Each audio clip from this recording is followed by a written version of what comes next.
Hello friends, आज हम संख्याओं के पैटर्न इसके देखो कुछ क्वेश्चन आते हैं तो किस प्रकार से सोल्व किए जाते हैं। संख्या के पैटर्न में इसमें जोड़, बाकी, गुणा, भाग और वर्ग इत्यादि इस प्रकार के संख्या के पैटर्न के सवाल आते हैं तो किस प्रकार से उसको सोल्व किया जाता है। आपके सामने देखो टॉप फाइव क्वेश्चन दिए हुए हैं तो उसको इस पैटर्न के आधार पर हम सोल्व करेंगे। देखिए क्वेश्चन नंबर 1 में दिया है 5, 13, 21, 29 की संख्याओं के पैटर्न का अगला अंक कौन सा होगा। ठीक है ना।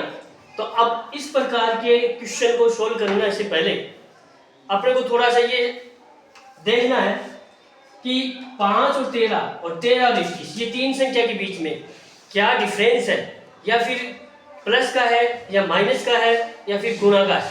देखो 5 और 13 इसमें +8, ऐसे 13 और 21 इसमें +8। तो तीन संख्या को देखते ही अपने को पता चल गया कि इसमें +8 का फर्क है, अंतर है।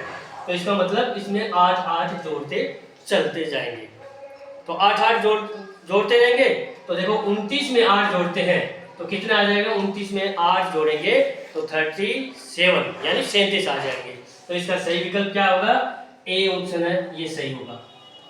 ठीक है ना। इसी प्रकार देखो क्वेश्चन नंबर 2, इसमें दिया 1, 2, 4, 8 डॉट डॉट। अगला विकल्प क्या होगा, इसका आंसर क्या होगा। तो इसमें देखो 1, 2, 2, 4 इस तीन संख्या को देख लो। तो इस तीन संख्या को अपन देखते हैं। देखो 1 को 2 से गुणा करते हैं तो 2 आ गए, 2 आ गए। इसी प्रकार 2 को फिर 2 से इंटू करते हैं, गुणा करते हैं तो 4 हो गए, 4 हो गए। तो इससे मतलब पता चला कि इसको 2 से गुणा करना, मल्टीप्लाई करना है। तो इसमें अंतर आ गया गुणा का, गुणा 2 से आपको मल्टीप्लाई करते हुए चलते जाना है। और अगला अंक कौन सा है, अब देखो 1, 2, 4, 8। अब इसको 2 से इंटू करना है क्योंकि इसमें गुणा 2 चल रहा है। तो 8 गुणा 2 तो इसका मतलब क्या आ जाएगा, 16 है। तो इसमें कौन सा विकल्प दिया है, डी, ये आपका विकल्प सही है। ठीक है ना। इसी प्रकार इसमें देखते हैं क्वेश्चन नंबर 3। इसमें देखो 200, 180, 160, 140 पैटर्न की संख्या कम होती जा रही है। देखो अपने को नजर आ रहा है ना, 200, 180, 160। ठीक है ना। तो ये तो अब दिख रहा है अपने को भाई, इसमें पैटर्न नीचे डाउन होता जा रहा है, संख्याएं कम हो रही है। तो इसमें देखो 200, 180, 160 तो इसमें देखो कितने का पैटर्न डाउन हो रहा है, संख्या कितनी डाउन होती जा रही है, माइनस हो रही है। तो देखो 200 में से 180 यानी 20 माइनस 180 में से अपन -20 करते 160। ठीक है ना। तो ऐसे अपन -20 कम करते रहेंगे, अपना पैटर्न की अगली संख्या आ जाएगी। तो देखिए 200, 180, 160, 140 तो इसमें से 140 में से 20 कम कर देंगे तो 20 कम करते ही अपने कितना आता है, 100 कितना कम आ जाएगा, 100। अपने अगला जो अंक आएगा कितना आएगा, 120 आ जाएगा। तो यहाँ का आपका ऑप्शन आ जाएगा सी, ये 120 आएगा। राइट आंसर आपका सी हो जाएगा। ठीक है ना। अगला क्वेश्चन देखो आपके क्वेश्चन नंबर 4। ठीक है। क्वेश्चन नंबर 4 में देखा 1, 4, 9, 16। ठीक है ना। अब इसको क्या है, 1 और 4, 9 को देखते हैं अपन, इसमें क्या दे रखा, क्या डिफरेंस है। ठीक है ना। गुना है, प्लस है, माइनस है, क्या है। तो देखो 1, 4 और 9 1, 4, 9 इसमें देखते हैं। तो इसमें ये देखो 1 को वर्ग करते हैं। ठीक है ना। वर्ग का मतलब 1 को 1 से गुणा करते हैं तो 1 आता है। फिर 2 है, 2 का वर्ग करते हैं तो कितना आ जाएगा, 4 यानी 2 हो जाएगा।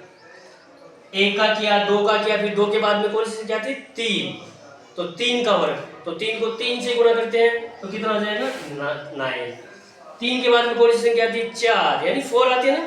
तो 4 को हम क्या करते हैं, 4 को 4 से ही मल्टीप्लाई करते हैं, गुणा करते हैं, 4 का वर्ग तो ये आ गया 60। ऐसे ही 4 के बाद में कौन सी संख्या आती है, 5। तो इसमें 5 आता है। देखो तो 5 का अपन वर्ग कर लेते हैं। ठीक है ना। तो 5 25। तो अगला विकल्प इसका उत्तर जो आएगा इसका ए, इसका आंसर ए, ये विकल्प आपका 25 को दे रखा ना, ये राइट है। ठीक है ना। इसी प्रकार देखो क्वेश्चन नंबर 5। इसमें देखो 1, 6, 12, 19, ठीक है ना। अब इसमें 1 को देखो, 6 को देखो, 12 को देखो, इसमें क्या डिफरेंस है। देखो एक में 5 प्लस कर देते तो 6 आ जाता है। ऐसे 6 में, और जैसे मान लीजिए अब अगली संख्या 5 जोड़ा ना, अब 6 जोड़ेंगे तो 6 में अपन क्या करें, 6 जोड़ दिया तो कितने हो गए, 12। फिर 12 में अगली संख्या यानी 6, 5 जोड़ा, 6 जोड़ा, अब 7 जोड़ेंगे, कितने जोड़ेंगे, 7। तो 7 जोड़ते हैं तो देखो, फिर देखो 12 में 7, 19, अब कितने जोड़ेंगे, 8। यानी करने का मतलब 1 बाय 1, एक एक प्लस हो रहा है, ठीक है ना। अब इसमें क्या करेंगे, 8 जोड़ देंगे। तो देखो एक 19 है, 19 में अपन 8 जोड़ देंगे तो कितना हो जाएगा बताओ, 27। इसका सही विकल्प क्या होगा, ये आपका ए यानी 27, 27 होगा, ठीक है ना। तो इस प्रकार से ऐसे संख्याओं के पैटर्न को समझने के लिए, अगला अंक बताने के लिए अपने को आगे की 3 संख्या, 3 संख्या, उसमें आपको ध्यान देना, उसको गौर से देखना कि उसमें क्या डिफरेंस है, ठीक है ना। फिर उसके मुताबिक ही अपने को चलना पड़ेगा, प्लस है, माइनस है, या गुणा में है, या भाग में है, या वर्ग में, ठीक है ना। तो इस प्रकार से हम इस पैटर्न को समझकर अगला अंक आंसर क्वेश्चन बता सकते हैं। Thank you.